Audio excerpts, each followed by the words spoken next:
চমৰীয়া সমষ্টিৰ ৯ নং মাহতলী গাঁও পঞ্চায়তৰ ২ নং দক্ষিণ মাহতলী ৱাৰ্ড সদস্য পদৰ প্ৰাৰ্থী শামছুন নাহাৰ নুৰীৰ নিৰ্বাচনী প্ৰচাৰ। আগন্তুক ৭ মে'ত হ'বলগীয়া পঞ্চায়ত নিৰ্বাচনৰ বাবে ৰাজনৈতিক দলসমূহে দলীয় প্ৰাৰ্থীসকলৰ প্ৰচাৰ অভিযান তীব্ৰতৰ কৰাৰ সমান্তৰালকৈ পঞ্চায়তৰ ৱাৰ্ড সদস্য অৰ্থাৎ নিৰ্দলীয় প্ৰাৰ্থীসকলেও অব্যাহত ৰাখিছে প্ৰচাৰ অভিযান।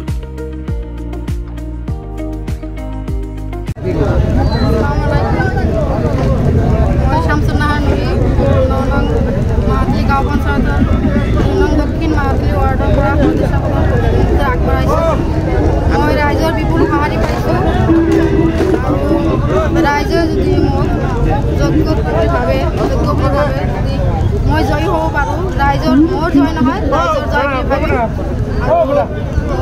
ৰাইজৰ হৈ নিস্বাৰ্থভাৱে কাম কৰি যাম বুলি মই আশাবাদী। আৰু আমাৰ আছে ১২-২৩টা, মইতো 80% পাম বুলি মই আশাবাদী। মোৰ প্ৰথম কাম বুলি ক'লে কামটো কৰিবলগীয়া বহুতখিনি আছে, যিহেতু আমাৰ পিছপৰা অঞ্চল। তাৰ মাজত মই ৰাস্তা ঘাটটো মই প্ৰথম বুলি ভাবিম, কিয়নো অলপ বৰষুণ দিলে আমি ৰাস্তাৰে খোজকাঢ়িব নোৱাৰা হৈ যাওঁ। এই ক্ষেত্ৰত মই ৰাস্তাটোকে অগ্ৰাধিকাৰ দিম বুলি ভাবোঁ।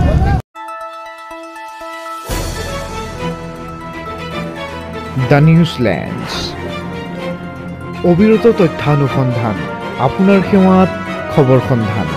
দ্য নিউজলেণ্ড।